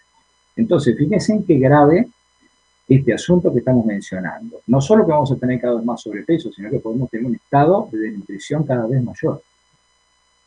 Por supuesto, aumento del riesgo cardiovascular en muchos casos, la posibilidad del riesgo de que aparezca un trastorno de la conducta alimentaria, la adquisición de conceptos nutricionales erróneos, o sea, nunca llegan a establecer hábitos saludables mantenidos, generación de sentimiento de frustración, por supuesto, ni hablar, los efectos rebote en el peso corporal y la pérdida de masa muscular, como decíamos, ¿verdad?, y dificultad para lograr una adherencia a largo plazo. Todos estos riesgos son los que podemos tener cuando realizamos dietas inadecuadas. Dietas restrictivas, esto ya específicamente hablando de lo que es los dietantes crónicos, ¿verdad? Dietas restrictivas a largo plazo, eso se ha estudiado. Muchas publicaciones como esta han encontrado una asociación directa entre lo que es la alimentación restrictiva y una mayor ganancia de peso, mayor índice de masa corporal en el correr del tiempo. Esta relación persiste independientemente de algunos factores que a veces pueden llegar a distorsionar esto, ¿no?, como la edad, género, actividad física, raza, tabaquismo, factores genéticos. O sea, aislando las variables, se encontró una relación realmente muy fuerte entre lo que es dietas restrictivas y lo que es cada vez mayor peso a largo plazo. Confirmada por otras publicaciones como esta, yo le traje simplemente dos, hay muchísimas, ¿verdad? Esta también termina de confirmar después de estudiar 20 estudios, de ver 20 publicaciones y evaluarlas, que también esa relación es realmente muy fuerte, ¿no? Dietas restrictivas y mayor peso corporal en el correr de los años. Y esta revisión también confirma eso, pero fíjense ustedes, desglosa un poco más, va un poco más al detalle, y habla de que esto puede estar asociado al mayor nivel de estrés que genera realizar esa dieta restrictiva seguida de una liberación de la dieta. Sin duda que esto genera una frustración, un trastorno psicológico realmente muy importante, que depende de quién estemos hablando y del contexto, puede generar complicaciones a nivel psicológico, como depresión, etcétera, ¿verdad? Síndrome de ansiedad. Un aumento significativo de la ingesta por restricción, lo que decíamos hoy. Esto está confirmado también y se ha estudiado, que después de esas dietas restrictivas y las personas que están acostumbradas a utilizar estas dietas muy restrictivas, la liberación es tremenda después y está muy asociada al sobreconsumo de alimentos, por supuesto, muy adictivos, cargados en grasa, lo que decíamos hoy, ¿no? Carbohidratos rápidos y calorías. Y una alteración en el patrón alimentario de base. Y bueno, hay algunos efectos negativos, ya no solo de realizar dietas que son peligrosas por las carencias, ¿no? Sino los efectos negativos de esa continua intermitencia entre lo que es las dietas exageradamente restrictivas en calorías y los periodos de desinhibición. Ganancia significativa de peso corporal, como decimos, por supuesto, alteración de la calidad de la dieta, riesgo de trastornos alimentarios de nuevo, afectación psicoemocional, ansiedad, depresión, episodios de compulsiones alimentarias y adicción alimentaria. Esto es un tema muy interesante, que vamos a ver, y lo poner en otro orden así, porque vamos a ver después esto que quería remarcar en cuanto a la adicción alimentaria cuando olvidamos. No, fíjense ustedes esto que sucede habitualmente en los dietantes crónicos, ¿no? Acorde a todo lo que venimos mencionando. Un descenso de peso, que muchas veces es un descenso de peso rápido, motivante para el paciente, pero en ese descenso de peso con dietas restrictivas y carentes de nutrientes o mal hecho, se produce una pérdida de masa muscular importante y después viene una reganancia de peso por la liberación, pero esa reganancia de peso no es a expensas del músculo, sino que es a expensas de la grasa, por lo cual ese paciente, esa persona, cada vez va a tener más sobrepeso, pero a expensas de la grasa y no de masa muscular. O sea, cada vez menos masa muscular en porcentaje y más porcentaje de grasa, lo cual agrava cada vez más la situación, ¿verdad? Y esto está confirmado por publicaciones como esta, por ejemplo. Ven ustedes allí lo que es un efecto rebote, como el aumento de la masa grasa es realmente significativo y no así el aumento de la masa magra, ¿verdad? Y algunas consecuencias del efecto rebote cíclico. Aumento del porcentaje de grasa corporal, por supuesto, pero fundamentalmente la abdominovisceral, que sabemos que es la que está más relacionada con enfermedades importantes, con riesgo de mortalidad alto, por ejemplo, la cardiovascular, etc. Inflamación sistémica, mayor hipertensión arterial, dislipemia, diabetes, insulinoresistencia, enfermedades cardiovasculares y hasta algunos tipos de cáncer. O sea que realmente tenemos que tratar de evitar que nuestros pacientes sigan dietando en forma crónica. Está muy complicado llegar a buen puerto, ¿no? Porque no lo hemos logrado hasta ahora, ¿no? Por lo menos en la gran masa de la población mundial, pero bueno, tenemos que seguir trabajando en esto. Y bueno, el consenso SIDO que les mencionaba, el 2016, vuelve a pronunciar ¿verdad? Que se hallan en contra de cualquier modelo de dieta sin aval científico y que es fundamental insistir en la necesidad de una alimentación variada, saludable, equilibrada, sumado a la práctica de ejercicio físico regular y mantenido en el tiempo. Esto sin duda que es lo que nosotros tratamos de apuntar. Lo que pasa es que es muy difícil realmente con el perfil psicológico de algunos pacientes y por los conceptos que vienen manejando algunas personas, es muy difícil lograr esto. No es lo que vienen a buscar. Lo que vienen a buscar, y ahí es donde está el trabajo también en conjunto con otros profesionales. Sí, algunas personas podrán necesitar de repente un apoyo psicológico con profesionales especialistas en esa área, pero realmente uno ve que hay personas que por más que intentemos, depende mucho también en el momento que esté en cuanto al tema motivacional y por supuesto del perfil psicoemocional de esta persona, ¿no? Y esto es lo que nosotros siempre impartimos, ¿no? Los hábitos mantenidos, adecuados, con actividad física, control de estrés, un ideal, ¿no? Una utopía que realmente es difícil de lograr, pero bueno, un adecuado descanso que tanto necesitamos y tanto están también relacionado con lo que es la obesidad, ¿no? Que es otra afectación que tiene la población mundial, pocas horas de sueño, alteraciones en el sueño, como lo que es el insomnio, por el ritmo de vida, el estilo de vida, y esto, y el equilibrio emocional sin duda. Todo esto atenta, sin lugar a duda, en contra de lo que es mantener un peso en el correr del tiempo. Y por supuesto, cuando hablamos de cambio de hábitos de base mantenidos en el tiempo, el consumo de frutas y verduras resulta una cosa bastante importante dentro de lo que es el contexto. Los uruguayos cada vez consumimos menos, por lo que se ven en las cifras estudiadas.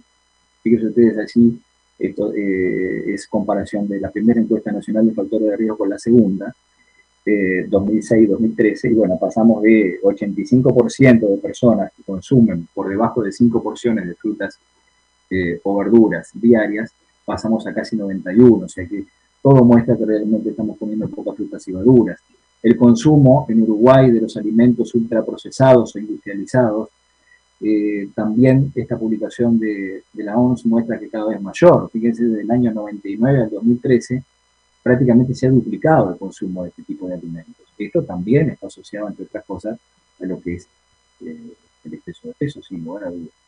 Y lo que le decía hoy, ¿no? Que hoy mencionábamos el tema de la adicción, que las dietas mal hechas o dietas, o dietas con cierta utilización de cronicidad, como estamos hablando, ¿no? De los dietantes crónicos, hace que cuando viene una liberación de la alimentación, aparece el consumo de alimentos de alta palatabilidad, ¿verdad? Que son alimentos altos en grasa, muy ricos en grasa, muy ricos en azúcares, muy ricos en carbohidratos rápidos. Fíjense ustedes cómo este tipo de alimentos generan una adicción muy similar a la de otras sustancias, ¿verdad? Esto yo también lo estudié bastante en un momento porque me interesó como temática, es un tema muy interesante, cómo los alimentos provocan a nivel de la química del cerebro cambios que están directamente relacionados cada vez al mayor consumo, ¿verdad?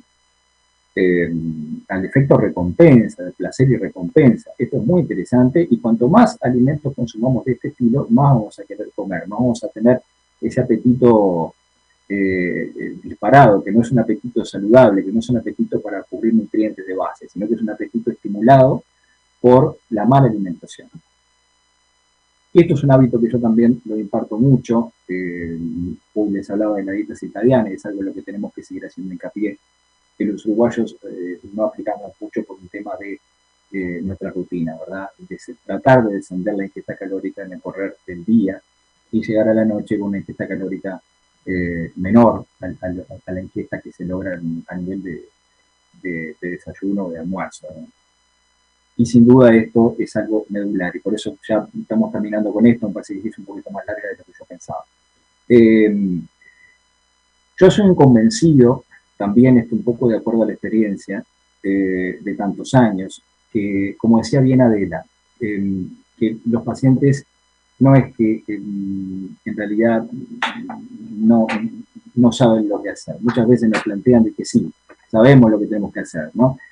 O se enojan cuando le planteamos cambios de hábitos alimentarios mantenidos en el tiempo, diciendo, no, yo ya sé lo que tengo que hacer.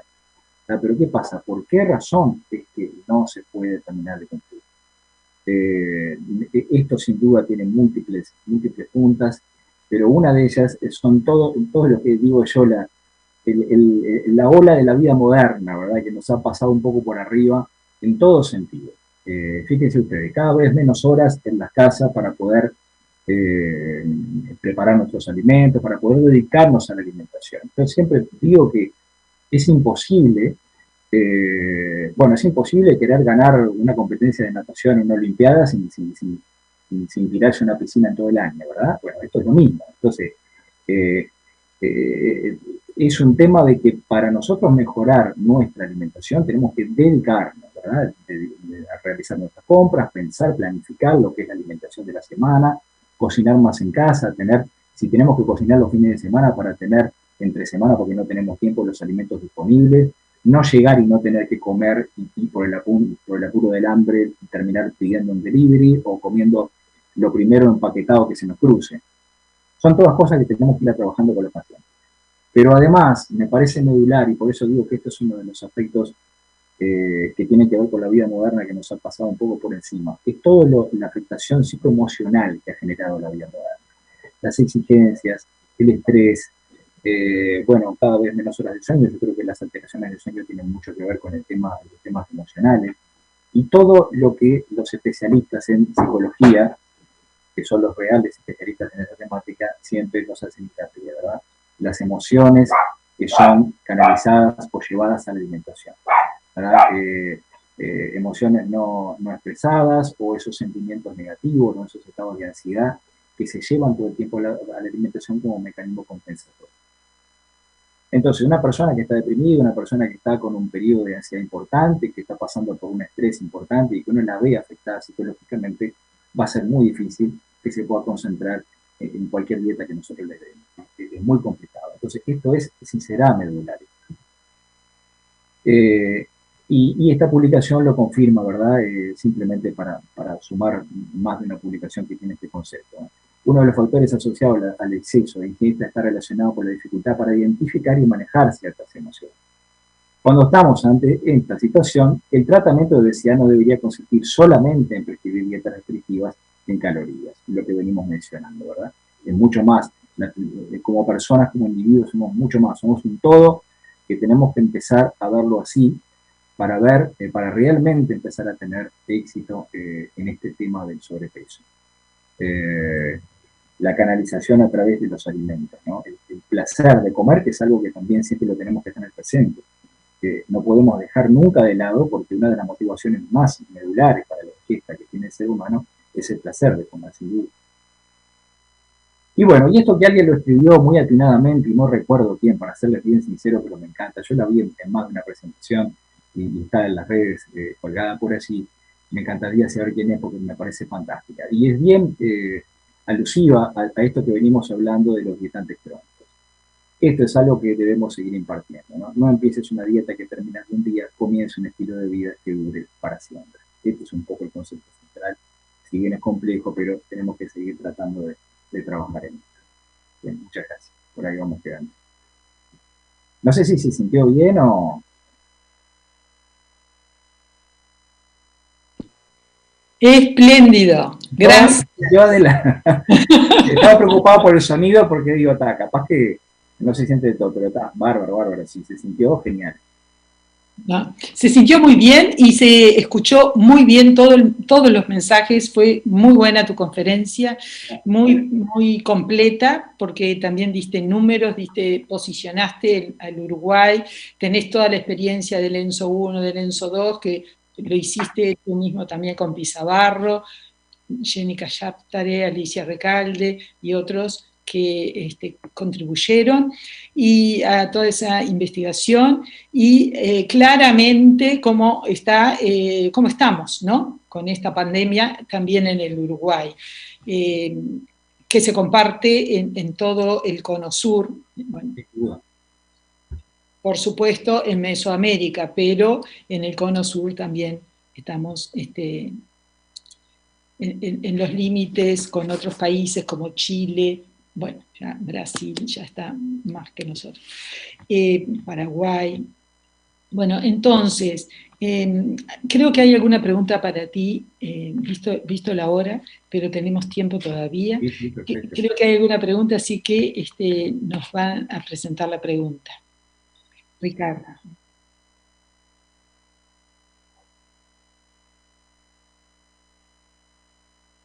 Sí.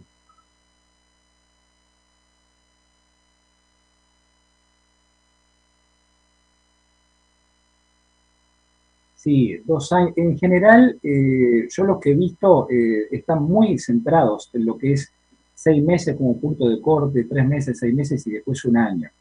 Lo que después sí, como yo decía, las dietas sí hay publicaciones que evidencian que después de 2 años empieza realmente a haber mucho menos efectividad en estos descensos de peso. fundamentalmente las dietas en particular que apuntan a métodos que son no convencionales, ¿verdad?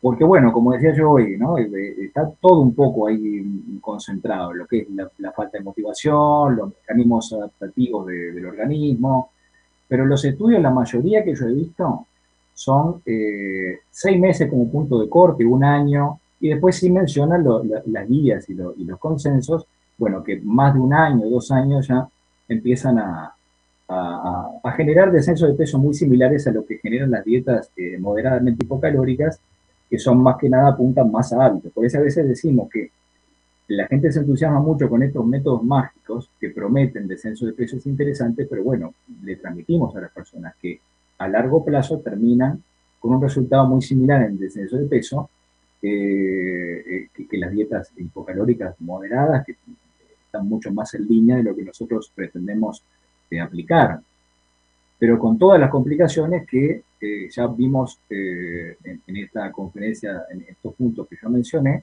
con todas las complicaciones de las dietas muchas veces inadecuadas, ¿verdad? Porque durante ese año o año y pico, 2 años, sí, uno muchas veces, hay algo muy importante que decía Adela hoy, el centrarse únicamente en el descenso de peso, ¿verdad? Esto nosotros tenemos que seguirlo trabajando en nuestros pacientes.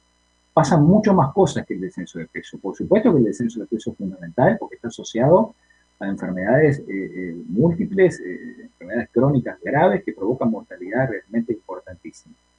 Pero pasan mucho más cosas en un organismo humano que no las vemos, además del descenso de peso. Entonces, la persona, aparte de centrarse solo en el descenso de peso, genera mucho estrés a la persona. Hay personas que creo que apenas saludan y se van a parar en la balanza porque lo único que les interesa es ver el número. Entonces, si nosotros detectamos esos perfiles, tenemos que seguir trabajando en este asunto de no centrarse solamente en el peso corporal.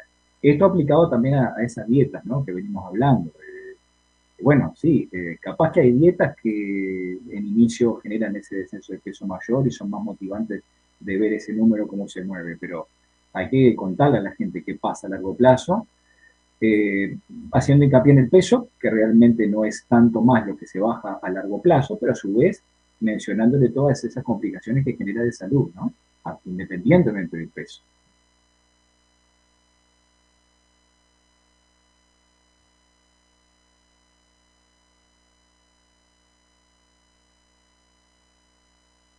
Adela, dale vos en eso, que tenés más experiencia que yo. Yo no estoy muy dedicado al coaching. No, yo tampoco. El asunto es que, ahí está, la persona que haga un tratamiento o una aproximación a tratamiento, tiene que estar con un buen conocimiento de lo que es la nutrición.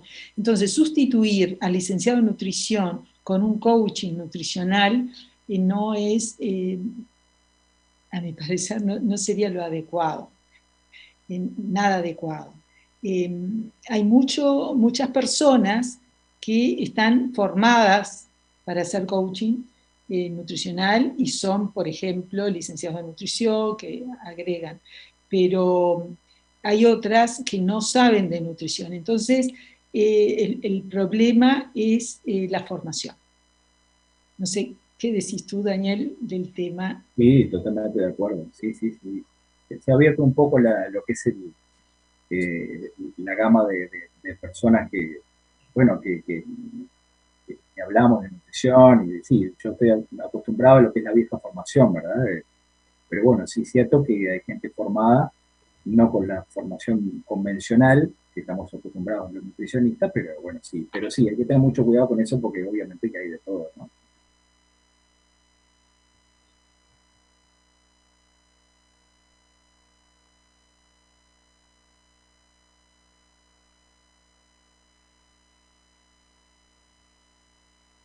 Sí, es muy, sí, será complejo porque si llevaré años en esto y bueno, si ustedes me dicen, yo con la gente que he trabajado, que he podido trabajar mejor, como realmente entiendo yo que debería de trabajar, este, es porque los pacientes me han permitido, ¿verdad? Esto es como la terapia psicológica, sin ser especialista en el tema. Bueno, hay un techo, hay un punto que uno ve que tiene una cierta limitación. Hay personas con las que se pueden trabajar, que realmente están en un estado de motivación y llegan en un momento a la consulta en la que están permeables a lo que uno les va a impartir. Bueno, sí, ojo que cuando uno habla de dientes crónicos, sí conocemos personas que han dejado de dietar en forma crónicamente, en forma crónica. Bueno, y sí han accedido a cambiar hábitos de base. Y bueno, han seguido los lineamientos que nosotros les hemos impartido. Pero existe de todo tipo de corte, solo de personalidades, ¿no? De lo que decía hoy, de la parte psicoemocional, qué tanto está depositando esa persona, qué tanta expectativa tiene, y bueno, qué tanto nos deja trabajar en conjunto. Es un trabajo en conjunto, sin lugar a duda, paciente profesional. Y cada vez nos damos más cuenta de que es muy difícil trabajar solo, ¿no? Hay que trabajar en equipo, hay que trabajar, es difícil, pero hay que trabajar en equipo para obtener mejores resultados. Y para mí la parte psicológica es fundamental, de trabajar en algunos tipos de pacientes que entendemos que es el problema más importante y es el problema que impide mayormente obtener buenos resultados. Pero la forma de trabajar es la que siempre hemos impartido, o sea, me parece a mí. Lo que pasa es que hay personas que nos van a permitirlo y otras no. Es entender que esto no es una magia, que estamos hablando de organismos biológicos, que no hay otra forma, porque está demostrado así, está demostrado no solo en las publicaciones, sino en las experiencias de los pacientes. Y uno trata de mostrarle eso. Los pacientes vienen de repente a la consulta después de haber hecho 10 tipos de dietas diferentes, después de haber acumulado en todo ese correr de aplicar 10 dietas distintas, 40 kilos más de lo que tenían. Entonces, la demostración está allí. Pero ¿qué pasa? No sé si siempre está ávido el paciente de decir, bueno, a ver, de una vez por todas se puede trabajar, se puede empezar a trabajar con este paciente hábitos saludables, como corresponde, mantenidos en el tiempo, con el más menos de lo que decía hoy, ¿no? También, esto no, cuidado con una alimentación saludable, que no se malentienda, ¿verdad? Nosotros los nutricionistas cada vez hemos tenido que acudir más a la flexibilidad. Eso no se trata, esto no se trata ni de darle a un paciente una lista de 50 alimentos prohibidos, no se trata de que hayan alimentos que nunca más lo va a poder consumir. Nosotros nunca, yo en lo personal nunca he trabajado así. Establecer hábitos alimentarios saludables no es comer solo lechuga y tomate y churrasco de pollo todo el día.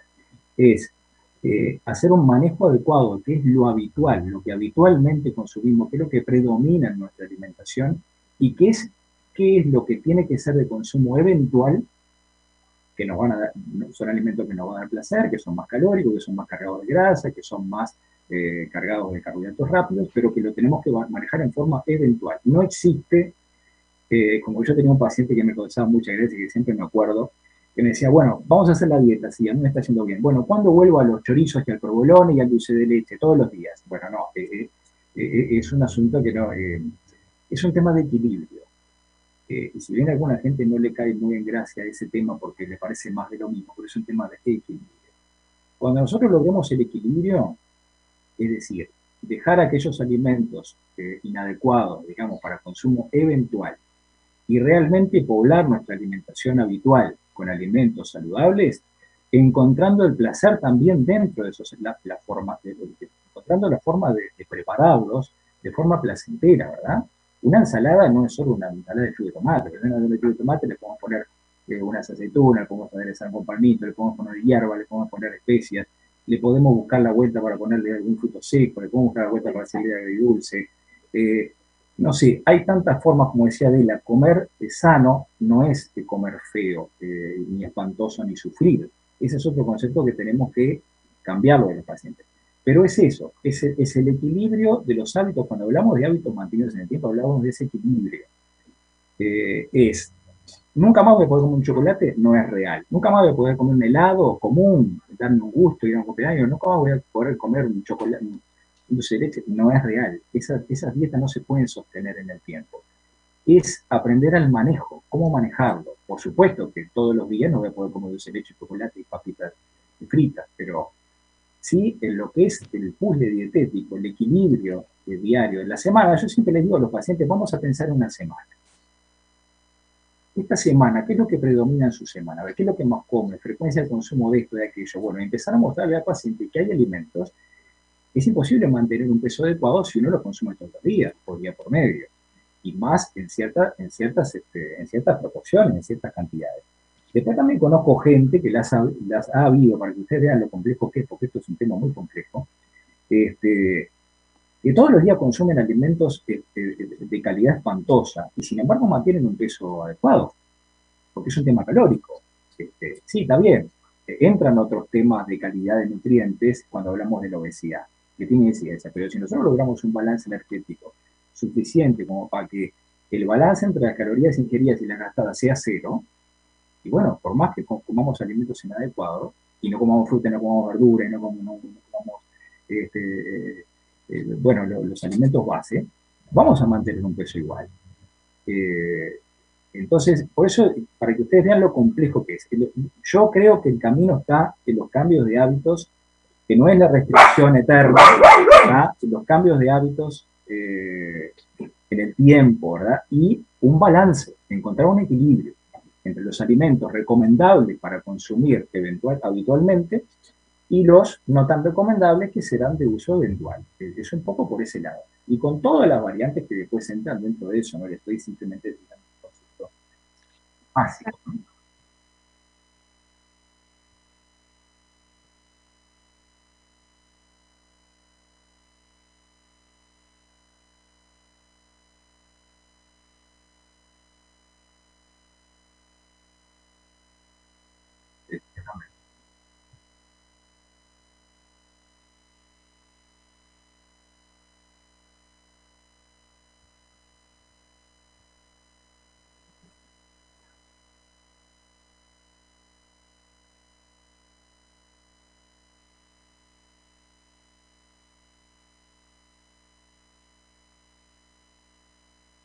Sí, yo no sé, Adela, si querés contestarla tú o...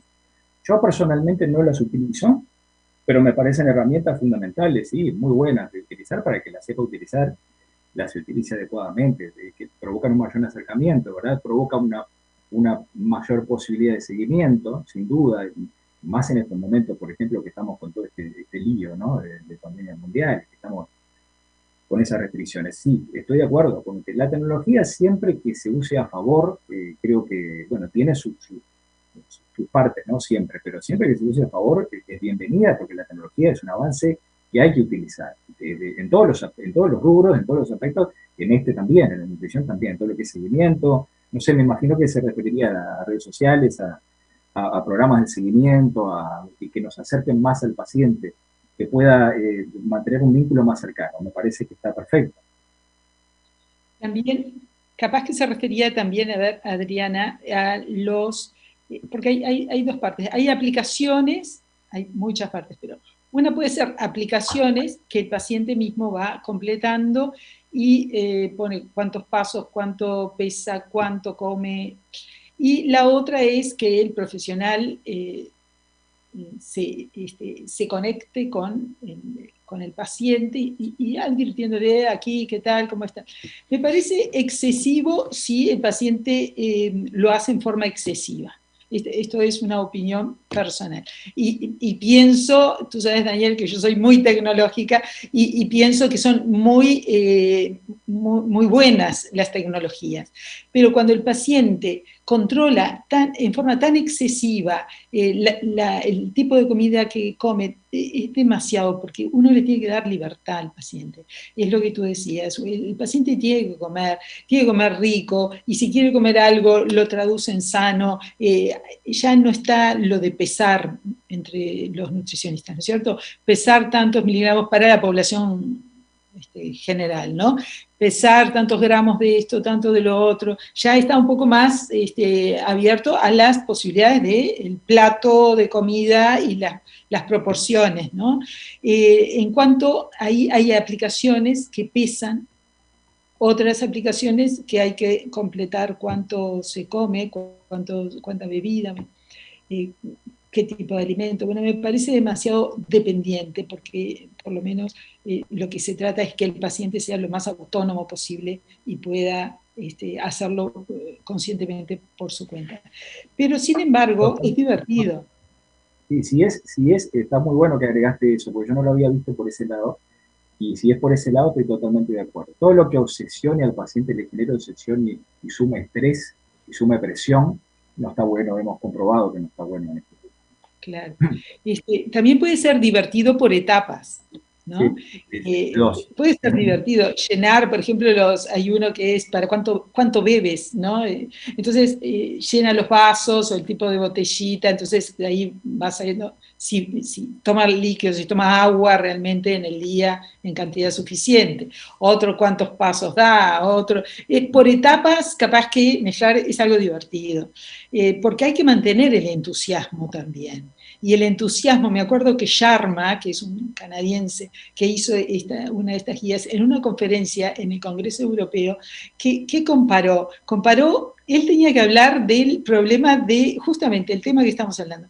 Entonces él decía, mi profesor de guitarra me enseñó a tocar. Bueno, después me dijo, y él iba demostrando cómo a lo largo de lo tedioso que podría ser aprender un instrumento, el profesor lo iba estimulando con distintas opciones, con tocar en una banda y después agregar otro instrumento a la banda y aprender otro instrumento del mismo. Entonces, y él iba mostrando en la presentación su vida en realidad pero era la vida del paciente que tiene que tener estímulo. Por ahí lo del coaching nutricional, que podríamos de una forma un coaching de hábitos, ¿no? Un coaching de hábitos completos, ¿no? Eso sería muy efectivo.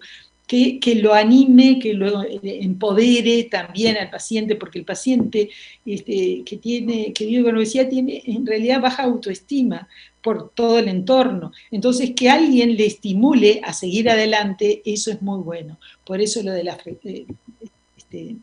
consultas frecuentes, lo del estímulo, lo de esa paciente que decía, y el final del túnel, y el túnel hay luz, porque al final esto va a continuar y vas a tener, si hay un control adecuado, un peso adecuado y una salud adecuada para tu edad, bueno, si hay comorbilidades, hacerlas retroceder. El estímulo es algo que es súper importante en estas enfermedades crónicas. Lo mismo que el estímulo en una persona que tiene, bueno, yo comparo con una persona que tiene una enfermedad cardiovascular, que es tedioso hacer el ejercicio, hacer diario, ejercicio respiratorio, alguna patología respiratoria, pero hay un estímulo que lo lleva a una ventana. Las ventanas, abrir ventanas a los pacientes es muy importante en estas enfermedades crónicas, buscar nuevos caminos, nuevas pistas. Por ahí lo tecnológico que decían me sirve en ese sentido. No me sirve si soy yo la que tengo que seguir al paciente y darle el ánimo con mensajitos, no. Eso no le sirve ni al paciente ni a mí. Y después, no hay más preguntas. Bueno, entonces vamos a ir concluyendo y agradezco muchísimo a Daniel tu excelente exposición. A ti, que realmente hiciste algo muy completo, una conferencia completa de toda la gama de lo que teníamos que actualizar. Y después los invito a seguir en este ciclo porque vamos a tener una conferencia sobre sedentarismo y obesidad, sedentarismo como patología, y cómo sacar del sedentarismo a las personas con obesidad. Vamos a tener otra instancia en la cual vamos a hablar sobre la cirugía bariátrica en los pacientes con obesidad y otra más que va a ser sobre psicología de los pacientes con obesidad. Y esa, ninguna se puede perder, ¿no? Pero bueno, y al final vamos a hacer un conversatorio porque sí, la última iba a ser la de psicóloga, porque sí, todo está bañado como decías tú, Daniel, con la personalidad, con la forma de ser de esa persona, como todos somos distintos. Entonces, cómo ayudar a esa persona y cómo esa persona asume esta enfermedad que tiene. Bueno, los espero entonces, agradezco muchísimo, te agradezco a ti, agradezco muchísimo a los participantes.